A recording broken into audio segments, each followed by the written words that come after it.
Hey girl, it's Emily and welcome back to Ditch the Diets Academy. Today's session we're going to be talking all about the difference between calories versus nutrition. So what we're going to cover today? Well, firstly, we're going to take a look at the main difference between calories and nutrition. We're going to understand why we cannot just calorie count and how nutrients play a huge role in the body. Then we're going to take a look at what a calorie actually is.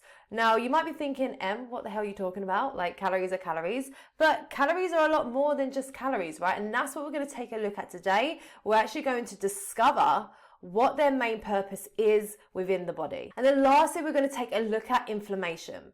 Now, some of you may know what inflammation is, some of you might not, so you're already going to learn so much from that. But we're also going to take a look into the two different types, what causes it, and how we can avoid it. So, how are calories measured? I said to you at the beginning of this module, we're going to take a look at what a calorie actually is. Now, some of you may not know this, but a calorie is basically energy. Right? It's determined by the amount of energy that is needed to heat 1 liter of water to 1 degree Celsius. Now, the more heat a product creates when it's burned will determine its energy in calories. Now, the reason why I'm telling you girls this is because not all calories are created equal. And it's important for you to understand the process that it goes through and how we actually determine how much energy is in foods. And the way that we do this is by using a bomb calorimeter. Obviously, we don't do this, but scientists will do this. And this is how the process goes. So they would get a piece of food, they put it into this tank.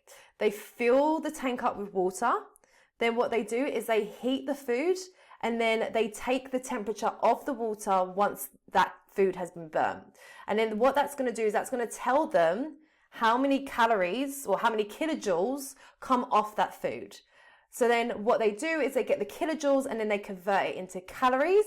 And that's how we know how many calories was in that food, right? So it's a measurement of energy. It's just they're measuring the energy that comes off that food. Now, if something has high heat, so if we burn a steak, for example, a piece of steak, in a lot of high heat, it's going to have high calories.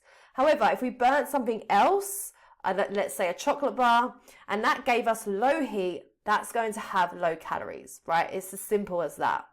Now, what usually happens is when people are calorie counting, all they're thinking about is calories, right? They're like, oh, well, this is like 200 calories, so I'll just make my whole day up of eating this food because it's low in calories, right? They're not even taking into consideration the nutrients that are in that. They're just going off by the calories. So let's use an example, right? So if we put a piece of steak into the bomb calorimeter, and it gave off 500 calories. Then we put an iPad in there and it gave off 200 calories. Are you going to eat the iPad just because it had lower calories? Now, I know you're probably thinking, what the hell, Em? I'm never going to eat an iPad, like you're crazy. But it's a perfect example of telling you that just because something is low in calories doesn't mean to say it's going to be better for you, right? Obviously, the iPad has no nutrients whatsoever, but it will still have calories when you burn it because, again, all calories are turned into energy. That's how it's converted, right? That's how we figure out how many calories are in the food. But obviously, the steak is going to have a lot more nutrients in it than an iPad, right? So if we're looking to be as healthy as possible and we want to not just look great but feel great, we need to understand that not all calories are created equal. And there are going to be some foods out there that are lower in nutrients and lower in quality over some that aren't. And we're going to take a look into that in a minute. One thing we need to remember is that when it comes to counting calories, it's just a huge guesstimate, right? Nothing is 100% what it says it is. And even when you look at the labels and the back of food, like even that isn't always going to be accurate. It can be off by like 20% sometimes, but this is basically how they get that information, right? Through this process. That's how they figure out how many calories are in the foods, and that is what they stick on the back of the labels. Now, other factors to consider is going to be, how that food is grown or fed, how it's been transported, stored, prepared, cooked. And also as well, like what temperature it's cooked at and consumed at. So if you're like me and you like your steak well done, like really well done, then, that's going to have an effect on the overall calories and nutrients in it as well, because you've cooked it for longer, right? And in some terms, you cremated it. So once it's gone through that process, once it's been prepared, cooked, stored, heated, the calories are going to be a lot different to what it was at the beginning. This is why we cannot get so caught up on calories, right? It's just a huge guesstimate at best. But the most important thing to remember, girls, is that we need to have enough nutrients in our bodies to be healthy and functional. So now we've taken a look at what calories are and how they're measured. Now let's take a look at the main difference between calories and nutrients.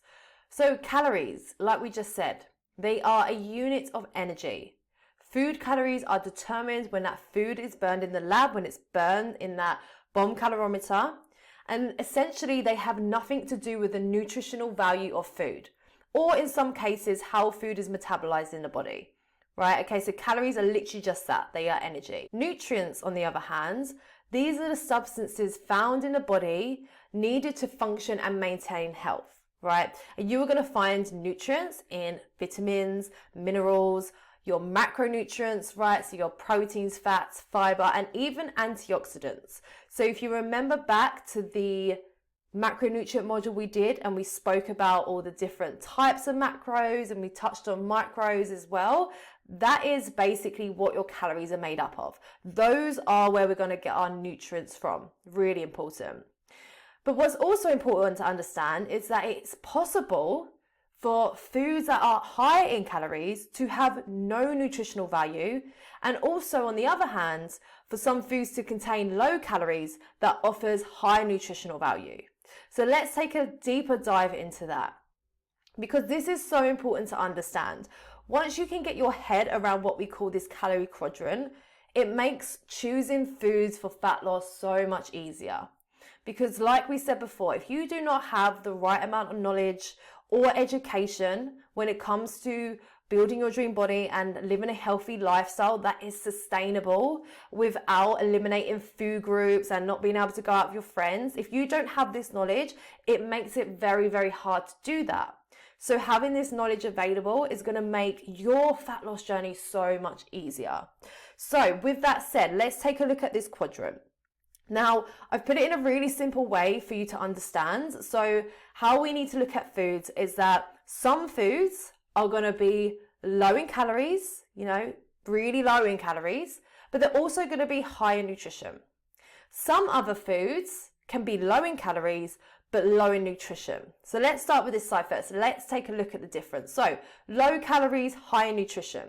This is going to be foods like broccoli, rice cake, all the berries, right? I'm always telling you girls, load up on berries and, green veg, not just broccoli, but all the greens, right? Spinach, kale, green beans, asparagus, or anything that's green, any kind of berries, if we're talking about fruits. They're low in carbs, they're low in calories, but they provide so much nutrients to your body, right? You get so many nutrients out of it. The one that we neglect the most, that's completely free and has the most nutrients available, is water, right? This is something that we can all literally drink more of every single day. We all have a tap in our house. We all have access to it. And it's something that we neglect so much. And this is why I say to people, look, if you just want to get healthier, you just want to make, some simple lifestyle changes without having to think too much, spend too much money, or, commit too much, just drink more water. It's so simple, yet so neglected, right? So water is like the highest nutrient food, drink, beverage, whatever we want to call it, out there. So we need to make sure that we are consuming lots of these, right? Lots and lots of these. This is your go-to when you are dieting, right? When you are trying to stick to a calorie deficit, this is also what we call high volume foods. Yeah, because you can have a lot more of them at a higher volume. They're low in calories, but you can have lots of them, right? So they're high volume foods. Now, let's take a look at the opposite, right? So we've got, again, also low in calories, but these foods don't have any nutrition or very little, right? So these are going to be things like diet sodas, zero noodles, sugar-free energy drinks, right? Any zero calorie gimmick out there that said it has, 0 calories, is also going to have no nutrients whatsoever. And usually as well, because of the sweeteners that they put in there, these foods and drinks can actually cause a laxative effect, meaning that you're going to go to the toilet a lot if you consume too much of them, right? Now, do not get me wrong. I'm not saying that these are bad, right? Nothing is bad for you. And we're going to touch on this later on in another module, but no food is good or bad.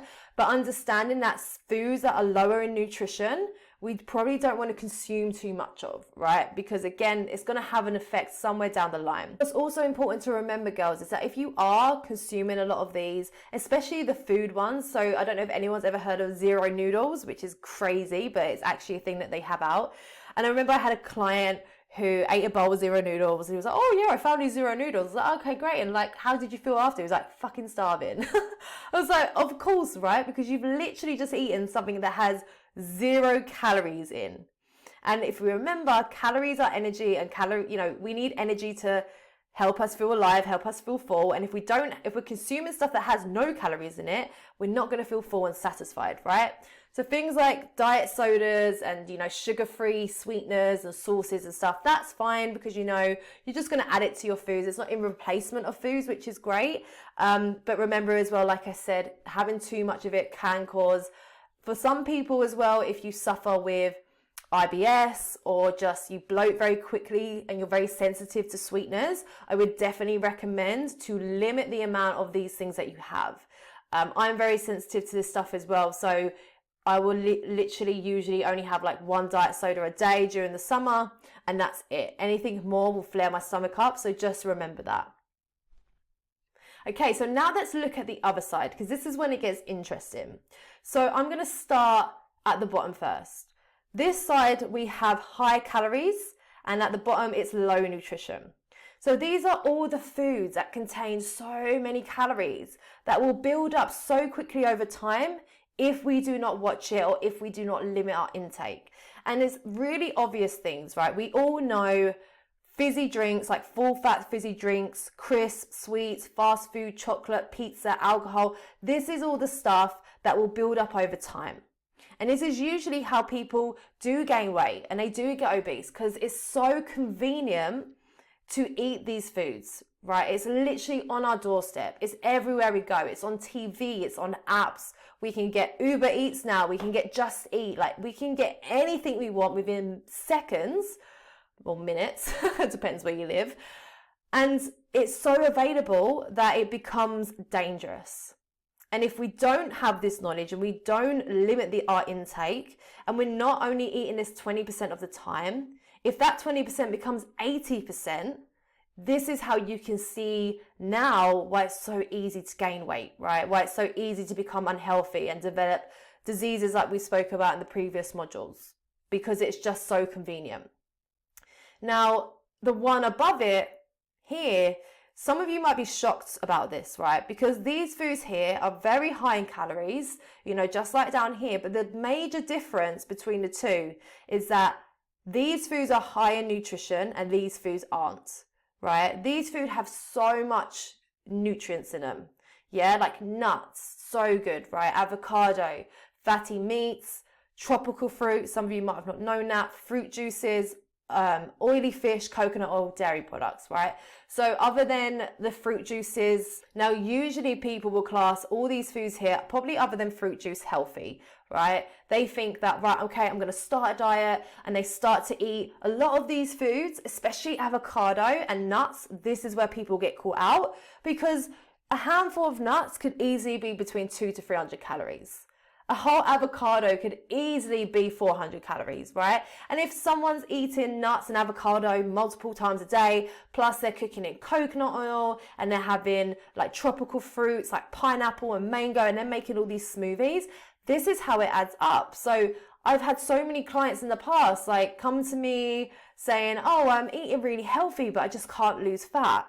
And then I get them to show me their food journal, and they have so many of these foods in their diet multiple times a day. And it's not to say it's bad, it's just they're having too much, right? And that's what we need to understand, is that not all calories are created equal. Not all nutrients are created equal. So what do we need to do, right? Like, how can we enjoy ourselves, include, pretty much all of this here, without neglecting anything and, live our healthiest, best life, what can we do? Simple. Live above the line 80% of the time, right? Focus on this 20%, but this is where we want to live 80% of the time, right? This is where most of your foods need to come from when you are dieting, and not even when you're dieting, just in general, right? Even if you're just doing this for a healthy lifestyle, for maintenance, even if you're bulking, you're going into a calorie surplus, you want to build more muscle, like you might focus more on this side, if your goal is to gain weight or build muscle, because you've got more calories to play around with. If you focus too much on this side all the time, it's going to be quite hard to get the calories in. But if you include a lot more of this stuff here, it's a lot easier to hit your calories. And then vice versa. If you're dieting and your goal's for fat loss, focus more over here, right? Include more foods like broccoli and berries and spinach and rice cakes, lean meats like turkey, chicken, beef mince, right? And then maybe just a few of these throughout the day, maybe just a small handful of nuts, maybe just a little bit of avocado. And then you get the rest from here so you can eat more. So this is your high volume foods.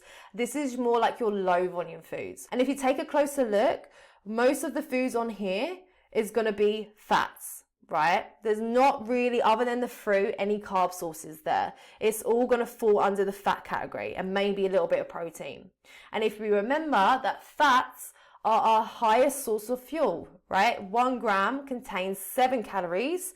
Whereas carbohydrates, which a lot of this is carbohydrates, and protein is only 4 calories per gram. And that's why we can eat more of this at a higher volume and we have to eat less of this at a lower volume. So looking at that now, I hope that makes sense. And this is why when you understand this, it makes picking your food so much easier. Because now you can be like, oh, okay, right, I get it. If I'm trying to diet right now, my calorie deficit is quite aggressive, maybe you're coming to near the end, you might actually want to limit a few of these foods and focus more on this. If your calories are higher, you might want to include more of this stuff here 20% of the time and still include this, but you can get away with including more of this, right? Because you've got more calories. If I'm at the end of my prep for a show, I start my calories, my 20-week prep, I start it by including some of this still. I still have some chocolate, I still go out, I still try to include, like things that I really enjoy, like delicious foods. But when I get near the end, like this stuff is pretty much gone, because I would rather have 200 or 300 of my calories come from a yogurt bowl with some berries, really low calorie, high nutrient foods that are going to keep me fuller for longer, rather than just having one chocolate bar where I'm going to feel hungry later. So I hope this is making sense. Definitely take note of this, be making notes as we go through this, because it's really, really important stuff. And as I said, once you know this, it's going to make you literally unbreakable when it comes to smashing your fat loss journey. So now we've discovered what the main difference is between high nutrition and low nutrition. Let's take a look at how this is going to affect our overall performance, how it's going to affect how we feel, how we perform in the gym. So the perfect example of this is Charlie and Tom. Now, Charlie and Tom are both equally overweight, okay? The major difference between the two is that Charlie's diet is coming from a range of very low nutritional foods. So remember back to the calorie quadrant, he's eaten a lot of the foods that are high in calories, also low in calories, but low in nutrition.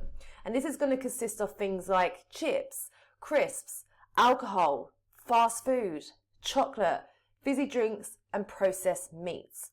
Now, the result of eating all that food consistently all the time is meaning that he feels sick, tired, depressed, he's got headaches, and he has mad sugar craving. Whereas Tom, on the other hand, his diet comes from things like nuts, fruits, pasta, cereal, fruit juice, rice, and potatoes. And as a result of that, of eating these foods that, yes, some of them are high in calories, but they're also very high in nutrition, he's feeling happy, focused, energetic, and motivated. Now, the main purpose of this, girls, is to make you realize that you literally are what you eat. So, for example, if you went out on the weekend with the girls and you ate a lot of low nutritional foods and alcohol, and then you try to go to the gym on Monday and you just feel sick, tired, and it takes you days to get over that feeling, right? We've all been there. Now, the reason for this, to have that feeling, is because when you consume excess calories, your body stores the energy as fat, right? So if you're consuming far too many calories, you're going over your calorie intake, it's going to store that energy as fat. Then what happens is when you burn that fat, you then have to process that energy for a second time. Yeah, so for example, you eat all the foods at the weekend, you go to the gym, you process that energy for a second time, and that's why we have all these feelings, right? We feel sick, tired, we get headaches, we've all been there, we've all done it. Because poor energy in equals poor energy out.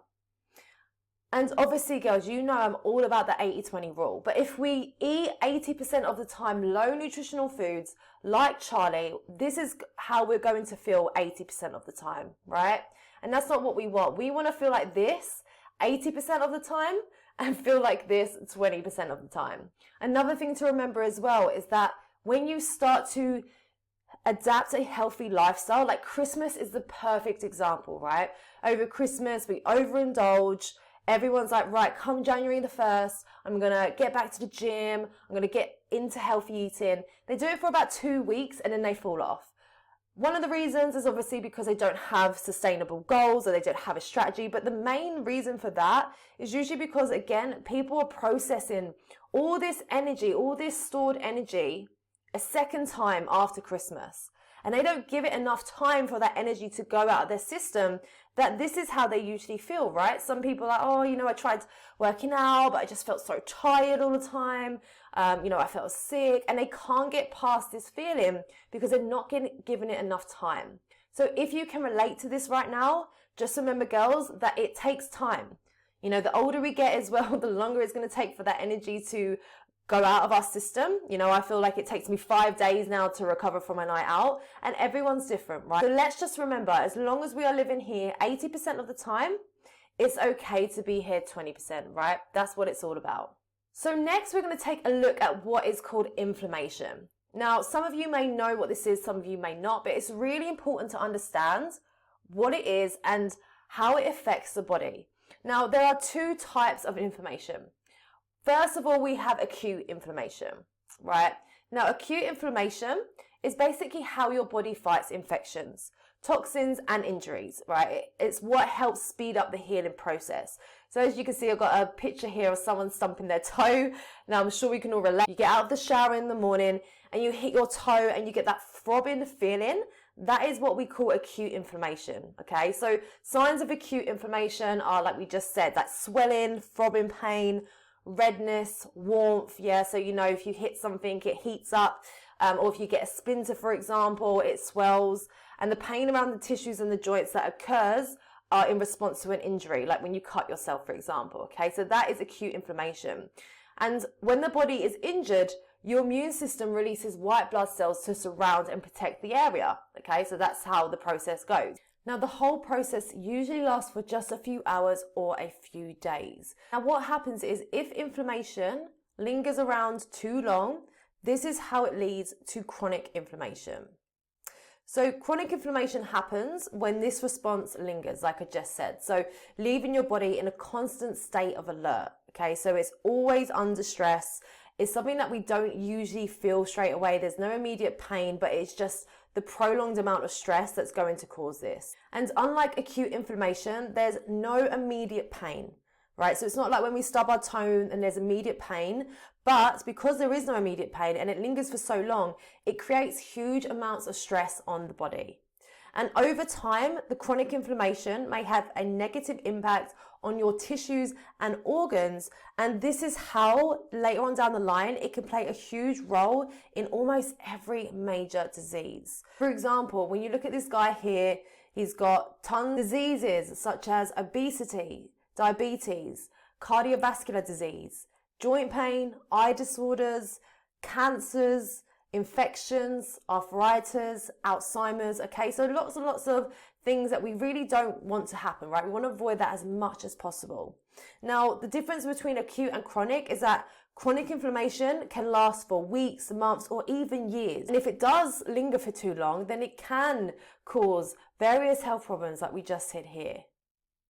So what causes chronic inflammation? Well, one reason, overconsumption of alcohol or sugary beverages. Now, I'm not saying that you can't ever drink a sugary beverage or consume alcohol, because that's not what I'm saying. But remember, girls, it's when we abuse these things. If someone is going out the weekend, just having a couple drinks here or there, or we have one night every now and then, we get absolutely smashed and we can't remember the next day, or it's a Christmas or a birthday, that's fine, right? That's what we call that 20%. But it's when people are consuming alcohol on a daily basis, lots and lots of units over the week, that's when it's going to lead to chronic inflammation. The same with sugary beverages, right? It's not the sugar that makes you fat, it's the excess amount of calories, okay? And it's the same with diseases and inflammation, okay? It's the excess of it, right? It's all the stuff that we keep doing repeatedly over time. It has an accumulative effect, guys. That's what we need to remember. So if we are constantly abusing our bodies and not looking after it, of course we're going to experience things like this. Another one is consuming high amounts of sugar and high fructose corn syrup. Again, sugar doesn't make you fat. Sugar doesn't cause health issues. It's the amount of sugar that does. Okay, we just want to make sure if we are within our calories for the day, we are not going over it consistently, we are fine. And another thing to remember is that high fructose corn syrup can be lethal as well. And this is used a lot more in America than here in the UK. But again, you're only going to find high fructose corn syrup in a lot of processed foods and fast foods, etc., right? So if you are limiting those, you have nothing to worry about. Eating too much processed and packaged foods that contains trans fats, okay, exactly the same as here. Like we spoke about in the macronutrient modules, trans fats are the ones that have been processed, okay? They're hydrogenated oils, which have been highly processed. And we want to, again, limit this as much as possible. Living an inactive lifestyle that includes lots of sitting around, okay? So not just saying if you don't exercise, it's going to cause this, but just moving in general. So many people live a very sedentary lifestyle that they don't even get up and move. I've had some clients come to me before, and when I get them to tell me what their daily steps are, some of them are barely hitting 2,000 to 3,000. That's very sedentary, right? In order for us to be healthy, we need to be hitting at least 8,000 to 10,000 steps a day. Okay, like we're human beings, we're designed to move. We're not designed to sit down. And if we sit around too much, yes, it will lead to weight gain, but it's also going to lead to health issues. Okay, so we need to make sure that we are living an active lifestyle. Chronic stress and smoking. If you are constantly under stress and you are not managing that stress, this again can lead on to chronic inflammation. Exactly the same way as smoking, right? Smoking, we know, isn't great for us, okay? I used to smoke, believe it or not, years ago. And the damage it did to me, not just on the outside, but on the inside, right? Like you can feel it within yourself, especially when you stop smoking. And smoking is one of the main reasons why people get diseases, okay? So if you are someone who does smoke, right, the goal should be to cut back and definitely look to quitting. And when you adapt a healthy lifestyle, it makes that so much easier anyway. So how can we prevent inflammation? Well, firstly, the most easiest one is eating a well-balanced diet. We don't want to be eliminating food groups. Like I've said before, if we eliminate carbs or fats, we are going to miss out on the most vital vitamins and minerals that we need, okay? It's not just about the calories, guys. If we want to live a healthy lifestyle, perform the best that we can perform. We don't want to feel like Charlie, right? We don't want to feel like rubbish when we're training or just living our day-to-day life. We want to be able to feel our best, and that is going to come from eating a well-balanced diet. Aiming to get 7 to 8 hours of good quality sleep. Yeah, something again so simple, but yet we neglect it. And not a lot of people know that how much of an impact sleep has on our bodies. Yeah, and fat loss. I mean, there's going to be a whole module on that as well. We're going to touch on that. But again, if we are not sleeping enough, we make poor choices. You know what it's like. If you only had a few hours sleep, the next day you don't want to get up early. You don't want to go and train. You don't want to eat good food. Okay, we make poor choices when we don't have enough sleep. And not just that as well, but our cortisol levels are going to be super high as well if we are not getting enough sleep, which is your body's stress hormone. So we just want to make sure that we have all this under control as much as possible. Avoiding or quitting smoking, like we just spoke about. Exercising 3 to 4 times per week minimum. This doesn't mean to say that you have to weight train 3 to 4 times a week. It means exercising, okay? There's a difference between weight training and exercising. Exercising is just moving, okay? And this could be anything that you enjoy. If you are on this program, you might be following one of my training plans from the ebook. You might be doing your own training plan, or maybe you haven't even trained at all. But the one thing that you can do to prevent inflammation, to live a healthy life, to burn fat, is to just move more. All right, get up off your ass and get outside, get some fresh air. Yeah, even if you go to the gym, you just do some treadmill walking, or you go to a class that you enjoy, or you do some yoga. Do whatever you enjoy, right? Because that's what it's about. It's about doing the things that you enjoy, because that's how you're going to sustain it. Limit your alcohol intake. Okay, not saying that you can never drink alcohol again. I love a gin, especially on the weekends, but I limit my intake, right? If I drank alcohol every single day, not only am I going to feel like shit, but again, it's also going to lead to, or could lead to, chronic inflammation down the line and other issues as well, which I don't want. None of us want. So let's just limit that, right? Again, save it. The odd drink on the weekend here or there, someone's birthday, a Christmas, an event. You know, there's a time and a place where we can go all in and completely abuse the alcohol, but we don't want to do that every single day. Manage your stress with habits such as meditation or journaling, right? These are amazing stress management tools, amazing. And the one quote that I come up with is, stress is inevitable, but stress management is incredible. And it's so true. No matter what you do in life, no matter how busy or not busy you are, there will always be stress. Okay, it's just part of life. There's good stress, there's bad stress. But the one thing we can do is we can become bigger than our circumstances, and we can control our stress. We can manage it by making sure we adapt positive habits. We make time for ourselves. We practice self-love. We do meditation, journaling, go for walks, listen to podcasts, speak to a friend, take some time out, have a bath, right? All really useful tools that we should all be implementing to manage our stress as much as possible. So what did we learn today? Well, firstly, we learned that calories are a measurement of energy, right? Not all calories are created equal, and we must focus on nutrition too. If we want to live our best life, our healthiest life, we want to be able to run after our kids, live a long life for our kids, be there for our spouse, right? Look after people. We have to look after ourselves by focusing on nutrition too. It's not just about calories. If you've ever calorie counted in the past and you've never considered your macro and micronutrients, this is going to be a huge eye-opener for you, right? Because like we learned, we are what we eat. Quality in versus quality out. If you are always consuming low nutritional foods every single day, the quality of the energy you put out is also going to be low. Yeah, remember Charlie and Tom. Charlie's diet full of low nutritional foods. He feels like shit. He's tired. He's depressed. He has loads of sugar cravings, right? If you are Tom and we are eating a diet of very nutritious foods, okay, like the quality of our energy is going to be so different. We're going to have the motivation to train. We're not going to have huge cravings for food because we are giving our bodies what it needs. Remember that. And lastly, there's 2 different types of inflammation. And what's important to understand is that inflammation is an essential part of your body's healing process. But if inflammatory cells stay too long, it could lead to chronic inflammation. So to avoid that from happening as much as possible, we must consume a well-balanced diet and adapt healthy lifestyle choices, right? It's as easy as that. So all you have to do now, girls, is fill out the quiz below. Make sure you take a screenshot of your score, post it into the Facebook group, and also let us know what your key learning point was from today's module, and I will see you on the next one.